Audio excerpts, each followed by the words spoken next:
Hello everyone, this is Elsie. Welcome back to my channel. Well guys, it has been a while since I uploaded my last reaction video. The reason for that was that I had been experiencing a pain in my vocal cord, which made it very challenging for me to talk. So I have to rest my voice a little bit, but now it's better. So today in this video, I'm gonna do another reaction about the Star Spangled Banner, as you never heard it. So the Star Spangled Banner is America's national anthem and was written by Francis Skatsky. Yeah, shout out to you, my friend Leo, for giving me this content to react. And I want to tell you that I'm very happy to do a reaction on it. So guys, here's the story of the Star Spangled Banner, as you never heard it. Let's check it out.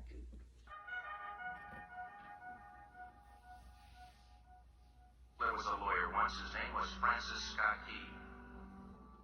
He penned a song that I'm sure you're aware of. You've seen it. It's in most hymnals throughout our churches. It's called the national anthem.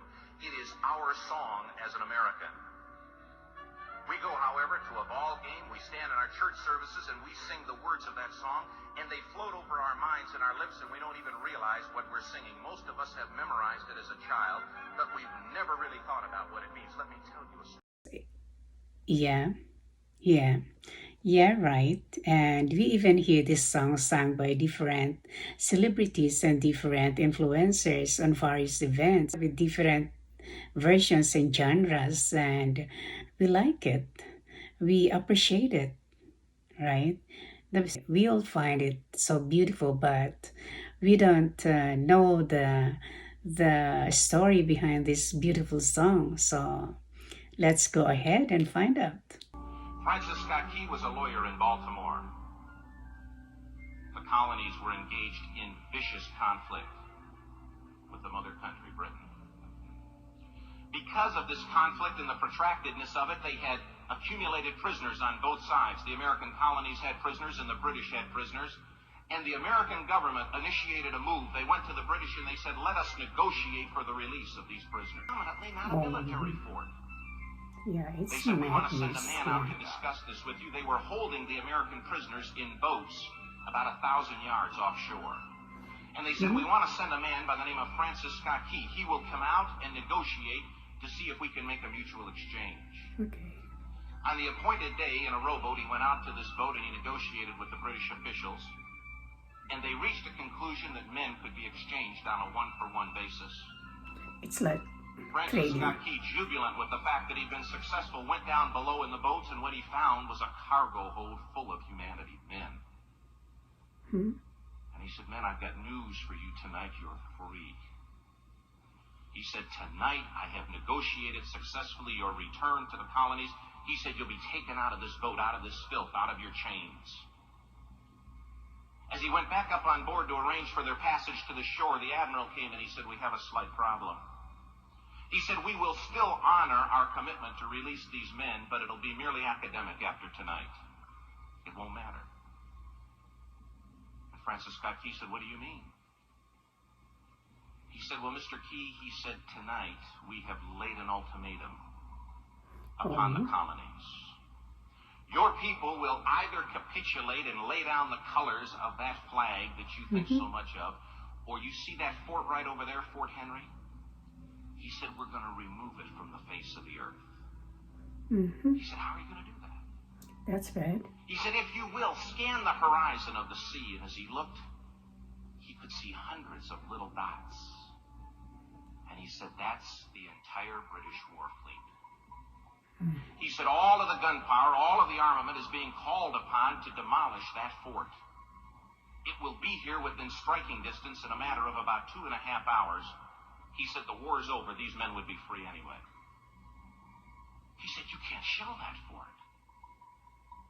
He said, that's a large fort. He said, it's full of women and children. He says, it's predominantly not a military fort. Yeah, it's He madness. said, don't worry about it. They said, we've left them a way out. And he said, Women what's and that? children, He said, do you they're not see supposed that to be flag included way up in on the during the war, rampart? right? He have told them that if they will lower that flag, Mm-hmm. the shelling will stop immediately. And we'll know that they've surrendered, and you'll now be under British rule. But they didn't like it. Francis Scott Key went down below and told the men what was about to happen. And they said, how many ships? He said, hundreds. The ships got closer. Francis Scott Key went back up on top and he said, men, I'll shout down to you what's going on as we watch. As twilight began to fall, and as the haze hung over the ocean as it does at sunset, suddenly the British war fleet unleashed. Mm-hmm. He says the sound It's was scary. deafening. There were so many guns that there were no reliefs. Yeah. He said it was absolutely impossible to talk or hear. He said suddenly the sky, although dark, was suddenly lit. Mm-hmm. And he says from down below, all he could hear the men, the prisoners, saying was, tell us where the flag is. What have they done with the flag? Is the flag still flying over the rampart? Tell us. 1 hour, 2 hours, So 3 hours into the selfless shelling. soldiers. Every time the bomb would explode and it would be close to the flag, they could see the flag in the illuminated red glare of that bomb, and Francis Scott Key would report down to the men below, it's still up. It's not down. The admiral came and he said, your people are insane. He said, what's the matter with them? He said, don't they understand this is an impossible situation? Francis Scott Key said he remembered what George Washington had said. He said the thing that sets the American Christian apart from all other people in the world is he will die on his feet before he'll live on his knees. The admiral said, we have now instructed all of the guns to focus on the rampart to take that flag down. He said, we don't understand something. Our reconnaissance tells us that that flag has been hit directly again and again and again, and yet it's still flying. We don't understand that. But he said, now we're about to bring every gun for the next 3 hours to bear on that That's point. God's Francis Scott Key way. said the barrage was unmerciful. All that he could hear was the men down below praying. The prayer. God, keep that flag flying where we last saw it. Wow. Sunrise came. Brave and He said there what was a a heavy faith, mist yeah. hanging over the land, but the rampart was tall enough. There stood the flag, completely nondescript, in shreds. The flagpole itself was at a crazy angle, but the flag was still at the top. Mm-hmm. Francis Scott Key went aboard and immediately went into Fort Henry to see what had happened. And what he found had happened was that that flagpole and that flag had suffered repetitious direct hits. And when hit had fallen, but men, fathers, who knew That's what it meant the sad part of war. There although is knowing that all it's all of the there's British guns were always trained on it, death. walked over and held it up humanly until they died. Their bodies were removed and others took their place. Francis Scott Key said what held that flagpole in place at that unusual angle were patriots' bodies. He penned the song, "Oh, say can you see by the dawn's early light what so proudly we hailed at the twilight's last gleaming?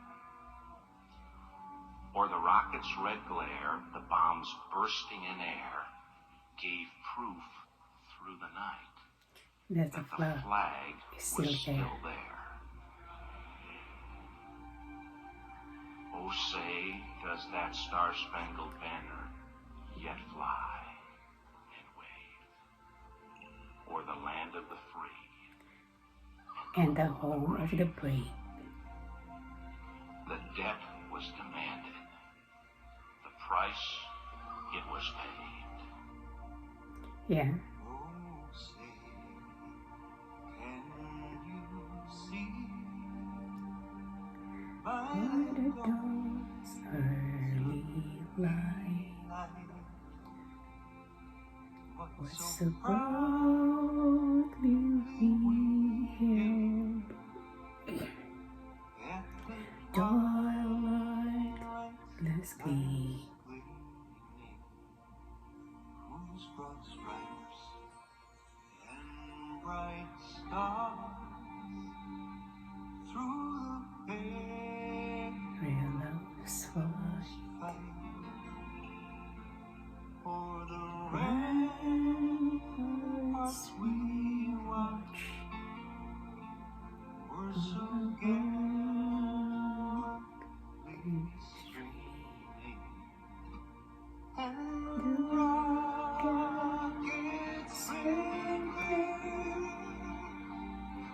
the bombs bursting in air, gave proof to the night that our flag Still there. Oh, say does that star spangled banner yet wave o'er the land of the free and the home of the brave? Oh, say does that star spangled banner yet wave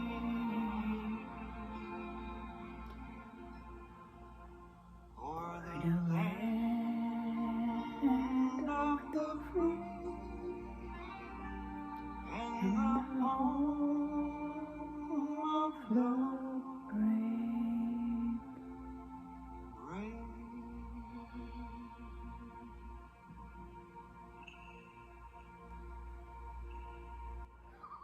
Blessed is the nation whose God is the Lord. Psalm 33:12. Great story.